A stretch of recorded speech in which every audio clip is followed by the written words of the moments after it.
Good morning, students. Now we are going to biology class, third lesson, tissue level of organization. Previous class, we are discussed about the types of simple epithelium. Now this class, we are discussed about the glandular epithelium. இதற்கு முன்னர் உள்ள வகுப்பில் எளிய epithelium என்பதை பார்த்தோம். இந்த வகுப்பில் சுரப்பு எபித்தீலியம் என்பதை பார்ப்போம். What is meant by glandular epithelium? The glandular epithelium means some of the cuboidal or the columnar cells get specialized for the secretion and are called glandular epithelium. Glandular epithelium. அதாவது சுரப்பு epithelium. சுரப்பு epithelium என்பது சில கனசதுர வடிவ மற்றும் தூண் வடிவ epithelial செல்கள் சுரப்பு தொழிலை செய்வதற்கான சிறப்புற்று காணப்படுகின்றன. எனவே இவற்றை சுரப்பு எபித்தீலியம் என்று அழைக்கப்படுகிறது. This is the important for the 2 mark question. Then again this the glandular epithelium, mainly the two types. One is the unicellular and consists of isolated glandular cells. The unicellular and multicellular. Unicellular and multicellular.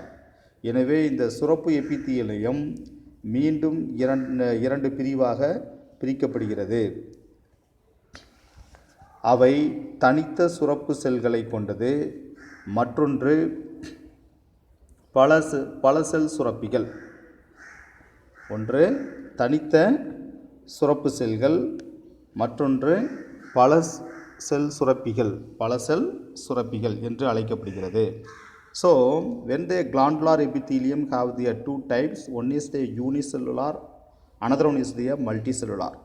Unicellular is the consisting the isolated glandular cells. Example, goblet cells of the alimentary canal. Goblet cells of the alimentary canal. எனவே தனித்த சுரப்பு செல்களை கொண்ட ஒரு செல் சுரப்பிகள் எனவும் பல செல் சுரப்பிகள் எனவும் சுரப்பு எபித்தீலியம் இரண்டாக பிரிக்கப்படுகிறது. ஒரு செல் சுரப்பிகள் எடுத்துக்காட்டு உணவு பாதையில் காணப்படும் கோப்பை வடிவ செல். உணவு பாதையில் காணப்படுகின்ற கோப்பை வடிவ செல் இவை ஒரு செல் சுரப்பிகளுக்கான எடுத்துக்காட்டுகளாகும். The goblet cells of the alimentary canal, this is the examples of this the unicellular epithelium. Then next one is the multicellular. The multicellular consists of a cluster of cells. Example, salivary glands. பல செல் சுரப்பிக்கான எடுத்துக்காட்டு உமிழ்நீர் சுரப்பிகளாகும். So when the glandular epithelium having this the two type, one is having this the unicellular, another one is the multicellular. Unicellular example, alimentary canals, the goblet cells of the alimentary canals. Multicellular example, salivary glands, cluster of the cells, the salivary glands. அதாவது சுரப்பு epithelium இரண்டு பிரிவாக பிரிக்கப்படுகிறது. ஒன்று ஒரு செல் சுரப்பிகள் என்றும், எடுத்துக்காட்டு உணவு பாதையில் காணப்படுகின்ற கோப்பை வடிவ செல். மற்றொன்று பல செல் சுரப்பிகள் எனவும், இவை உமிழ்நீர் சுரப்பிகள், எடுத்துக்காட்டு உமிழ்நீர் சுரப்பிகள் எனப்படுகிறது. Then on the basis of mode of pouring of this the secretions, the glands are there divided into two categories, namely one is the exocrine and endocrine. மீண்டும் இவை தங்களது சுரப்பிகளை வெளியேற்றும் பண்பின் அடிப்படையில் சுரப்பிகள் இரண்டாக பிரிக்கப்படுகிறது. அவை நாளமுள்ள மற்றும் நாளமில்லா சுரப்பிகள் என இரண்டாக பிரிக்கப்படுகிறது. On the basis of the mode of pouring of their secretion, the glands are divided into two categories, namely the exocrine and endocrine. தங்களது சுரப்புகளை வெளியேற்றும் பண்பின் அடிப்படையில் சுரப்பிகள் நாளமுள்ள மற்றும் நாளமில்லா சுரப்பிகள் என இரண்டாக பிரிக்கப்படுகிறது. The first one is the exocrine. The exocrine glands is the secrete the mucus, saliva, earwax, oil, milk, digestive enzyme. and other cell product. These are all just the examples of just the exocrine glands. Exocrine glands அதாவது நாளமுள்ள சுரப்பிகளுக்கு எடுத்துக்காட்டாக கோழை, உமிழ்நீர், காதின் மெழுகு சுரப்பு, எண்ணெய், பால், செரிப்பு நொதிகள் மற்றும் இதர செல் பொருள்கள் ஆகியவை நாளமுள்ள சுரப்பிகள் மூலம் சுரக்கப்படுகின்றன.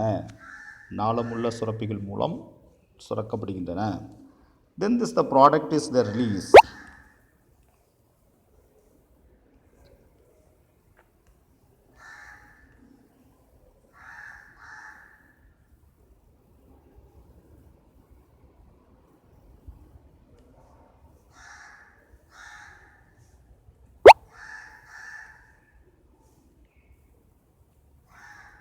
Then the product is released through the duct or the tube.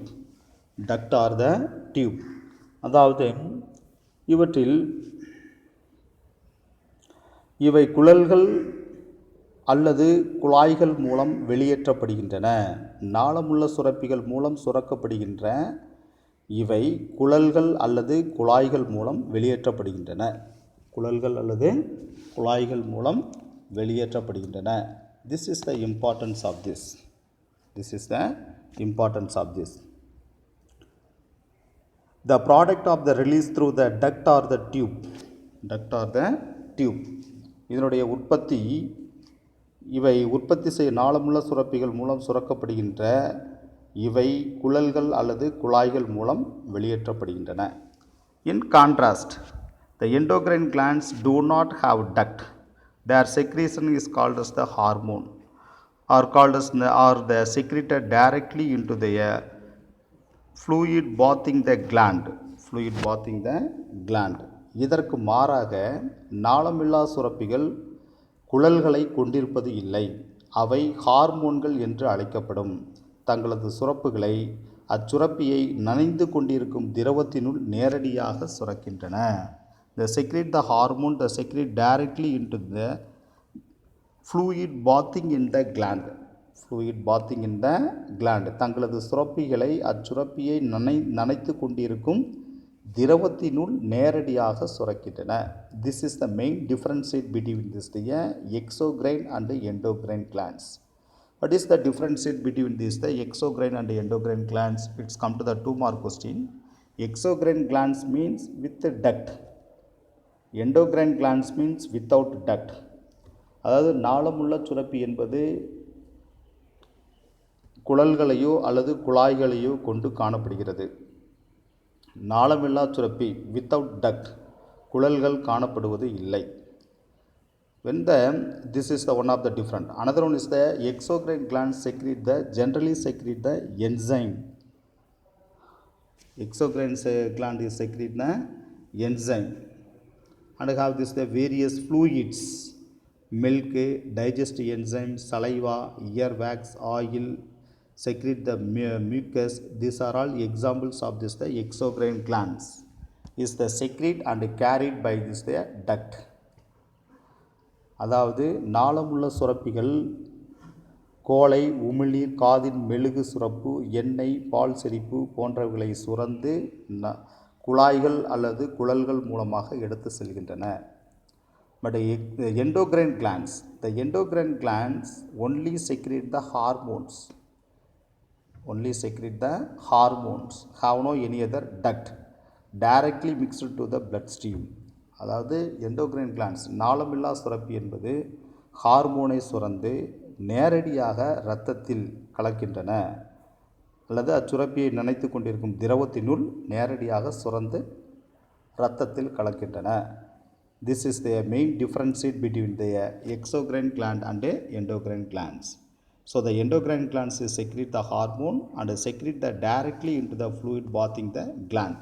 This is the main difference. Then the exocrine glands is they classified the unicellular and multicellular glands. Unicellular and multicellular glands. The unicellular and multicellular glands. Now come to this the flow chart. This is the glandular epithelium. This is the glandular epithelium flow chart.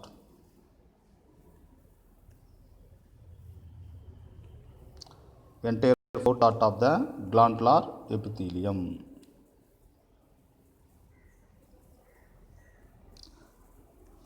Glandular epithelium, சுரப்பு epithelium. Then the glandular epithelium have the two types. One is having this the endocrine, another one is the exocrine.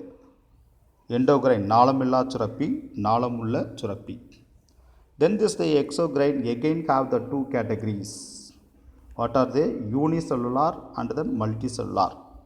Unicellular and multicellular. ஒரு செல் சுரப்பிகள் மற்றும் பல செல் சுரப்பிகள். Then the multicellular again having this the three categories. Based on the first one is the based on the structure. Based on the structure. அமைப்பின் அடிப்படையில். The multicellular is have the again have the three categories. What are they? One is the based on the structure, another one is the based on the secretory unit. அமைப்பின் அடிப்படையில் based on the structure, அமைப்பின் அடிப்படையில் first one. Then second one is the based on the secretory unit, சுரப்பு அலகுகளின் அடிப்படையில். Then third one is the based on the mode of secretion, சுரக்கும் வழிமுறையின் அடிப்படையில். So have the three categories of the multicellular. பல செல் சுரப்பிகள் மூன்று வகை காணப்படுகிறது. The first one is the based on the structure, அமைப்பின் அடிப்படையில். Again have this the two. One is the simple glands, another one is the compound glands. எளிய சுரப்பிகள், கூட்டு சுரப்பிகள். Then based on their secretory unit, சுரப்பு அலகுகளின் அடிப்படையில் tubular, alveolar, acinus.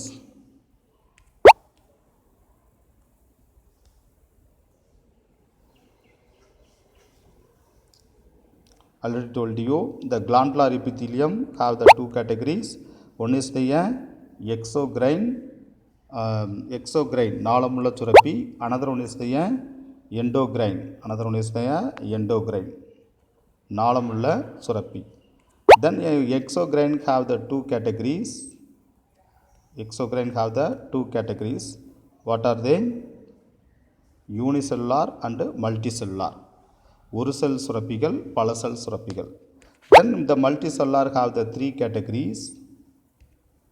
One is the based on the structure, another one is the based on the secretory unit, அமைப்பின் அடிப்படையில். இரண்டாவது சுரப்பு அலகுகளின் அடிப்படையில். Then third one is based on the secretion, based on the secretion, சுரக்கும் வழிமுறையின் அடிப்படையில். So have the three categories of the multicellular. பல செல் சுரப்பிகள் மூன்று வகையாக பிரிக்கப்படுகின்றன. Then the first one is based on the structure, அமைப்பின் அடிப்படையில். Then two type, one is the simple glands, another one is the compound glands. எளிய சுரப்பிகள், கூட்டு சுரப்பிகள். Then second one is the based on the secretory unit. The first one is the tubular, குழல் வடிவ சுரப்பிகள். சுரப்பு அலகுகளின் அடிப்படையில் first tubular, குழல் வடிவ சுரப்பிகள். Second one is the alveolar, பை வடிவ சுரப்பிகள். Third one is the tubulo-alveolar, குளற்பை வடிவ சுரப்பிகள்.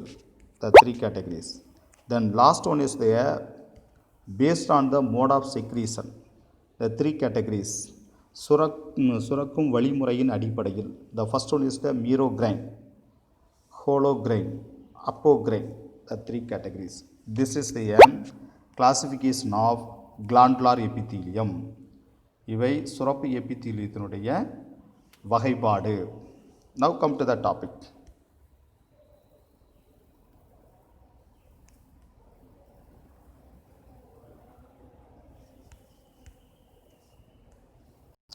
In this the diagram, these are all examples of the glandular epithelium. This diagram A and B, this is the examples of the glandular epithelium. Glandular epithelium. The unicellular glands, this is the unicellular gland, ஒரு செல் சுரப்பி. This is the multicellular gland, multicellular glands. B is the multicellular gland, பல செல் சுரப்பி, பல செல் சுரப்பி. Okay, now come to the topic.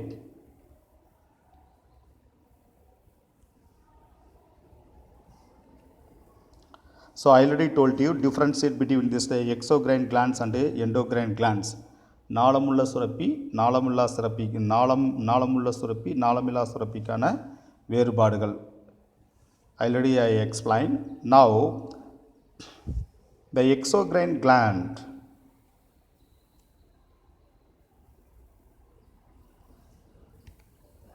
The exocrine gland are the classified the unicellular and multicellular. Exocrine glands they classified the unicellular and multicellular. The multicellular further classified the based on the structure. I already told you. அதாவது நாளமுள்ள சுரப்பிகளானது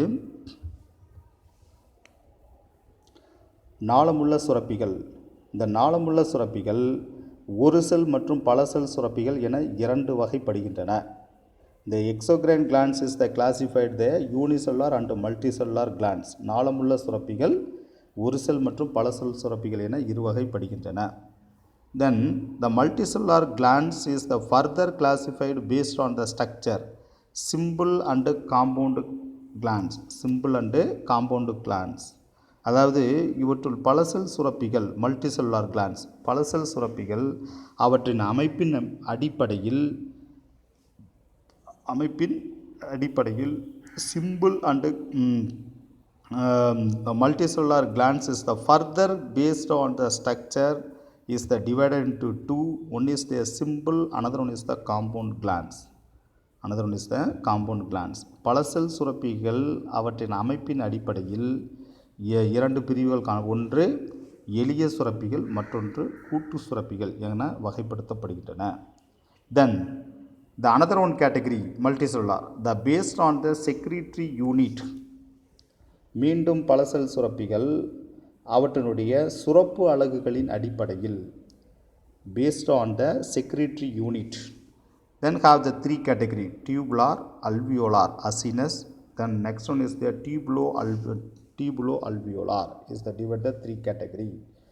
மீண்டும் அவை சுரப்பு அலகுகளின் அடிப்படையில் பல செல் சுரப்பிகள் சுரப்பு அலகுகளின் அடிப்படையில் மூன்றாக பிரிக்கப்படுகின்றன. அவை குழல் வடிவம் டியூபுலார், பை வடிவம் அல்வியோலார், குழல் பை வடிவம் டியூபுலோ அல்வியோலார் என வகைப்படுத்தப்படுகின்றன. Then again the multicellular glands is the divided next category based on the mode of secretion. Exocrine glands, mode of secretion in the exocrine glands, the multicellular glands is the classified three category, merocrine, holocrine and apocrine. merocrine, holocrine and apocrine. மீண்டும் பல செல் சுரப்பிகள் அதனுடைய சுரக்கும் வழிமுறையின் அடிப்படையில் நாளமுள்ள சுரப்பிகளினுடைய பல செல் சுரப்பிகள் மூன்றாக பிரிக்கப்படுகின்றன. ஒன்று மீரோக்ரைன், ஹோலோக்ரைன், அப்போக்ரைன் என பிரிக்கப்படுகின்றன. These are all this the classification of glandular epithelium. இவைகள் சுரப்பு எபித்தீலியத்தினுடைய வகைப்பாடுகள் ஆகும்.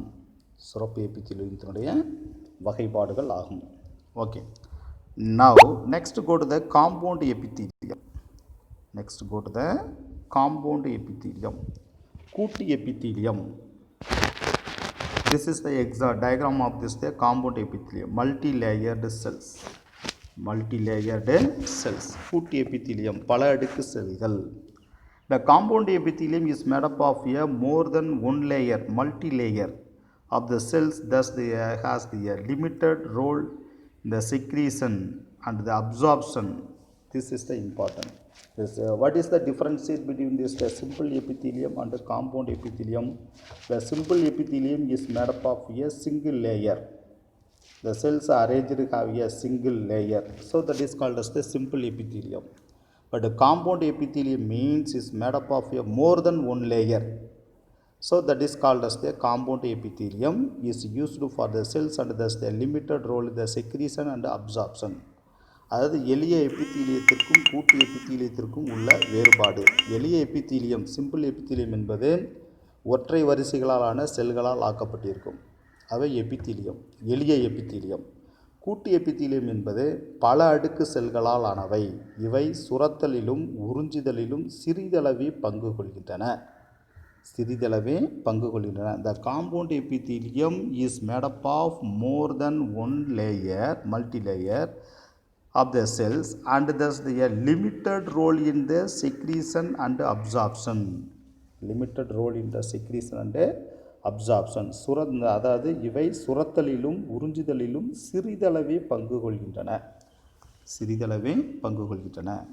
The compound epithelium may be the stratified and transitional. Stratified and transitional. கூட்டு எபித்தீலியம் அடுக்குகளாகவோ அல்லது இடைநிலைகளாகவோ காணப்படுகின்றன. Compound epithelium may be stratified அடுக்குகளாகவோ அல்லது டிரான்சிஷனல் இடைநிலையாகவோ காணப்படுகின்றன. இடைநிலையாகவும் காணப்படுகின்றன.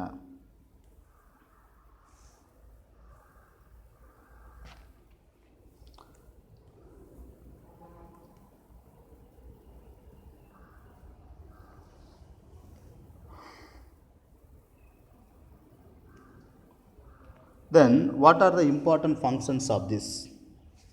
The important functions, they are the main functions to provide the protection against the chemical and mechanical stress. Chemical and mechanical stress.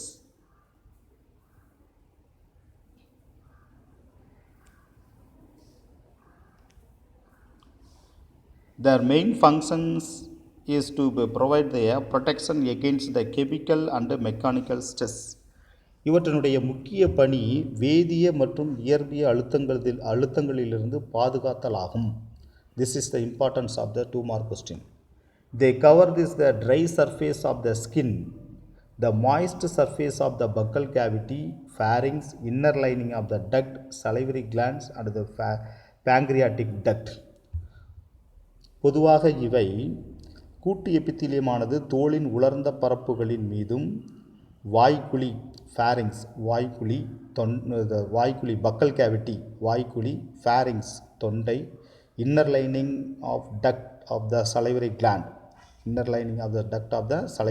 உமிழ்நீர் சுரப்பி குழல் then the pancreatic duct கணைய நாளம் ஆகியவற்றின் ஈரமான உள்பரப்புகளிலும் பரவியுள்ளன. The compound epithelium situated in this they cover the dry surface of the skin and the moist surface of the buccal cavity, pharynx and lining of the duct of the salivary glands and the pancreatic duct.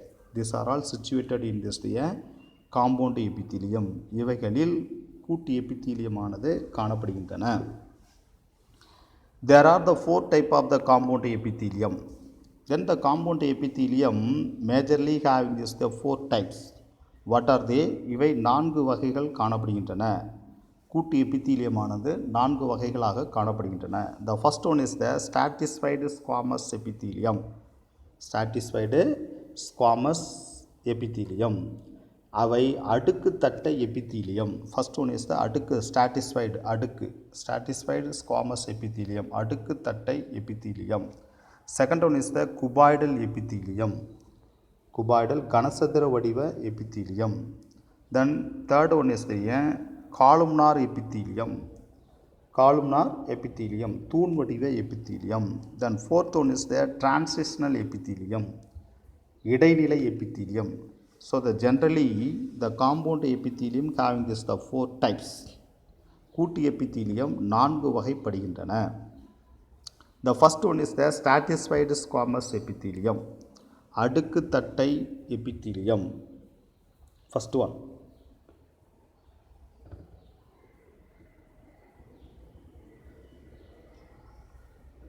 அடுக்கு தட்டை epithelium. The first one is the stratified squamous epithelium. When this the stratified squamous epithelium again having this there 2 category, the based on the keratinized. So the keratinized and non-keratinized. Keratinized and non-keratinized. அதாவது இவை அடுக்கு தட்டை வடிவ எபித்தீலியமானது 2 வகைப்படுகிறது. அவை ஒன்று keratin நிரம்பிய வகை, மற்றொன்று கெராட்டின் அற்ற வகை என 2 வகையாக அடுக்கு தட்டை எபித்தீலியம் காணப்படுகிறது. Satisfied squamous epithelium have the two type. One is the keratinized, another one is the non-keratinized. The first one is the keratinized. The keratinized type which form the dry epidermis of the skin. Dry epidermis of the skin. அதாவது keratin நிரம்பிய வகை இவை தோலின் உலர்ந்த epidermis மீது காணப்படுகிறது. தோலின் உலர்ந்த எபிடெர்மிஸ் மீது காணப்படுவது கெராட்டின் வகை. The keratinized type is formed the dry epidermis of the skin. And the next one is the non-keratinized type. The non-keratinized type is the form the moist lining of the esophagus, mouth, conjunctive of the eyes, vagina. These are all having this the non-keratinized type. அதற்கடுத்து keratin அற்ற வகை இவை ஈரப்பதமான உணவு குழல், வாய் மற்றும் பெண் இனப்பெருக்க உறுப்பு ஆகியவற்றில் கெராட்டின் அற்ற வகை காணப்படுகிறது. So having this the two categories. These are all this they are stratified squamous epithelium. இவை அடுக்கு தட்டை எபித்தீலிய வடிவம் எனப்படுகிறது. அடுக்கு தட்டை எபித்தீலியம் எனப்படுகிறது. Then second one is the stratified squamous epithelium. Stratified squamous epithelium. அடுக்கு கனசதுர வடிவ எபித்தீலியம். இரண்டாவது. The stratified cuboidal epithelium mostly found in the duct of the sweat glands and mammary glands. Sweat glands and mammary gland. அடுக்கு கனசதுர வடிவ எபித்தீலியமானது sweat glands வியர்வை சுரப்பி குழல்களிலும் and memory gland பால் சுரப்பிகளிலும் காணப்படுகின்றன. This is the second type of the compound epithelium. இவை இரண்டாவது வகை கூட்டு எபித்தீலியத்துடைய இரண்டாவது வகை. Satisfied cuboidal epithelium. அடுக்கு கனசதுர எபித்தீலியம் எனப்படுகிறது. Then third category satisfied columnar epithelium. Satisfied columnar epithelium. அடுக்கு தூண் வடிவ எபித்தீலியம். columnar தூண் வடிவ. It has the limited distribution in the body, found in the around the lumen of pharynx, male urethra and lining of the some glandular duct. Some glandular duct. அடுக்கு தூண் வடிவ எபித்தீலியமானது தொண்டை pharynx தொண்டை, then male urethra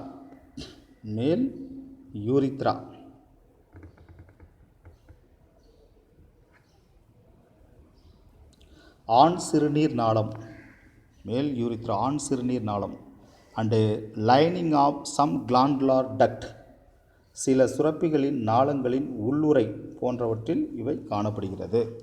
These are all this the satisfied squamous epithelium. Stratified columnar epithelium. Stratified columnar epithelium. அதாவது அடுக்கு தூண் வடிவ epithelium எனப்படுகிறது. Then the fourth categories. The fourth category is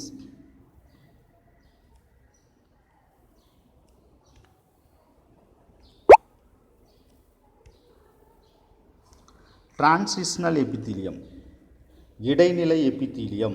அடுக்கு இடைநிலை epithelium. Transitional epithelium. இடைநிலை epithelium. It is the found in this the ureter, urinary bladder and part of the urethra. These are all having this the transitional epithelium. This epithelium allows the stretching and is the protective in function. Stretching and is the protective in functions. அதாவது இடைநிலை epithelium. நான்காவது இடைநிலை epithelium. இவை சிறுநீர் நாளம், சிறுநீர் by, சிறுநீர் புறவழி சில பகுதிகள் ஆகியவற்றில் இவை காணப்படுகிறது. The transitional epithelium is the lining in the ureters, urinary bladder and part of the urethra having this the transitional epithelium. This epithelium allows the stretching and is the protective in functions. இவ்வகை epithelium நீட்சியடையவும் தளரவும் செய்து உறுப்பை பாதுகாக்கிறது. This epithelium is allows the stretching நீட்சியடையவும் and is the protective in function. தளரவும் செய்து உறுப்பை பாதுகாப்பு செய்கிறது. This is the importance of this. So this is the the compound epithelium having this the four categories. The four types of this the compound epithelium. One is having this the stratified squamous epithelium, அடுக்கு தட்டை epithelium. Then the stratified squamous epithelium have the two type. One is having this the keratinized and non-keratinized. And another one is the stratified columnar epithelium. Stratified columnar epithelium, அடுக்கு தூண் வடிவ epithelium. Then third one is the stratified cuboidal epithelium. Stratified cuboidal epithelium, அடுக்கு கனசதுர வடிவ epithelium. அடுக்கு கனசதுர வடிவ epithelium.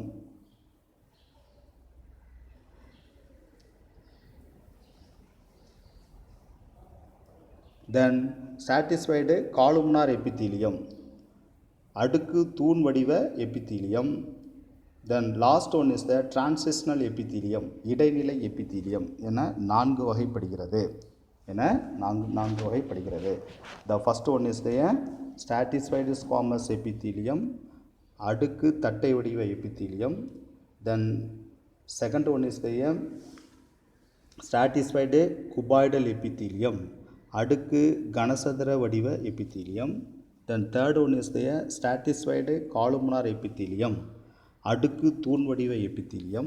Then fourth one is the transitional epithelium, இடைநிலை epithelium. So the compound epithelium having this the four category. எனவே கூட்டு epithelium நான்கு வகைப்படுகிறது. Then all this the cells, the epithelium is the adhered together with a little intercellular material. In the most of the animal tissues, the specialized junctions provide the both structural and functional link between the individual cell. அதாவது எபித்தீலியத்தின் அனைத்து செல்களும் சிறிதளவு செல்லிடை பொருட்களால் ஒன்றிணைக்கப்பட்டுள்ளன. Intracellular material, the held together with little intracellular material. Epithelial செல்கள் அனைத்தும் சிறிதளவு செல்லிடை பொருட்களால் ஒன்றிணைக்கப்பட்டுள்ளன. The most of the animal tissues, the specialized junction provide the both structural and functional link between the individual. எனவே இவை பெரும்பாலான விலங்கு திசுக்களில் சிறப்பு இணைப்புகள் அல்லது சந்திப்புகள் ஸ்பெஷலைஸ்டு ஜங்ஷன் சந்திப்புகள் எனும் அமைப்புகள் செல்களுக்கிடையே அமைப்பு ரீதியான அல்லது மற்றும் செயல் ரீதியான பிணைப்புகளை ஏற்படுத்துகிறது. The animal tissues, the specialized junction provide both structural அமைப்பு ரீதியான and functional link செயல் ரீதியான இணைப்பை ஏற்படுத்துகிறது. Link between the individual இணைப்பை ஏற்படுத்துகிறது. Then the three type of the cell junction the found in the epithelium and other tissues. Three type of the cell junction are found in the epithelium and other tissues. Epithelial திசுக்களிலும் மற்றும் இதர வகை திசுக்களிலும் மூன்று வகையான செல் சந்திப்புகள் காணப்படுகின்றன. This are called as the tight, adhering and gap junction.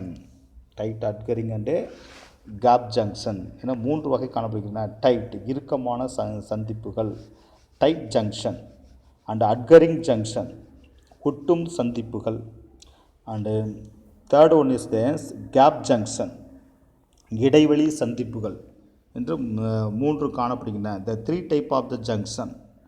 The first one is the three type of the junction tight junction இறுக்கமான சந்திப்புகள். Then next one is the adhering junction ஒட்டும் சந்திப்புகள். Then third one is the gap junction இடைவெளி சந்திப்புகள் என்று மூன்று சந்திப்புகள் காணப்படுகின்றன. First one is the tight junction. They help to stop the substance from the leaking across a tissues. அதாவது இவை ஃபர்ஸ்ட் ஒன் இஸ் இறுக்கமான சந்திப்புகள். இந்த இறுக்கமான சந்திப்புகள் செல்லில் உள்ள பொருட்கள் கசிந்து வெளியேறி விடாமல் தடுப்பதற்கு இறுக்கமான சந்திப்புகள் உதவுகின்றன. The tight junction help to stop the substance from leaking across the tissues. This is the first one. Then second one, adhering junction. ஒட்டும் தன்மையுள்ள சந்திப்பு. The perform a cementing to keep the neighboring cells together. neighboring cell together. இரண்டாவது, அருகருகே அமைந்துள்ள செல்களை ஒட்டும் சந்திப்புகள், அட்கரிங் junction, ஒட்டும் சந்திப்புகள் பிணைக்கின்றன. ஜாயிண்டிங் பிணைக்கின்றன, சிமெண்டிங் பிணைக்கின்றன. The adhering junction that perform a cementing to keep the neighboring cell together. அதாவது அருகருகே அமைந்துள்ள செல்களை ஒட்டும் சந்திப்புகள் adhering junction பிணைக்கின்றன. Then third category, the gap junction, இடைவெளி சந்திப்பு. The facilitate the cell to the communicate the each other by the connecting the cytoplasm, connecting the cytoplasm of the adjoining cells for the rapid transfer of the ions, small molecules and sometimes the big molecules. அதாவது அருகருகே உள்ள செல்களின் சைட்டோபிளாசத்தை இணைத்து அச்செல்கள் ஒன்றுக்கொன்று தொடர்பு கொள்ளும் பணியை இடைவெளி சந்திப்புகள் செய்கின்றன. Gap junction. The gap junction is the facilitate their cells to communicate with each other by the connecting their cytoplasm of the adjoining cell. This is the importance of the gap junction. அதாவது இடைவெளி சந்திப்புகள் அருகருகே உள்ள செல்களின் சைட்டோபிளாசத்தை இணைத்து அச்செல்கள் ஒன்றுக்கொன்று தொடர்பு கொள்ளும் பணியை இடைவெளி சந்திப்புகள் செய்கின்றன. This is the importance of the gap junction. The gap junction facilitate the cells to communicate with each other by the connecting their cytoplasm of the adjoining cells. Then what is the importance of this? For the rapid transfer of the ion, small molecules and sometimes the big molecules also. இதன் மூலமாக அயனிகள், சிறிய சில சமயம் பெரிய மூலக்கூறுகள் கடத்தப்படுதல் சாத்தியமாகிறது. எதனால்? இடைவெளி சந்திப்புகளால். So the gap junctions is used for a rapid transfer of ion, small molecules and sometimes the big molecules is the transfer, rapid transfer. இதன் மூலம் கடத்தப்படுதல் சாத்தியமாகிறது. These are all the importance of this three type of the junction. What are the three type of the junction? One is the tight junction, adhering junction, then third one is the gap junction. அதாவது மூன்று வகையான சந்திப்புகள் உள்ளன. ஒன்று இறுக்கமான சந்திப்பு, ஒட்டும் சந்திப்புகள், மூன்றாவது இடைவெளி சந்திப்புகள் எனப்படுகின்றன. So that this class have finished. The next class we can go to the next topic, connective tissues. Thank you.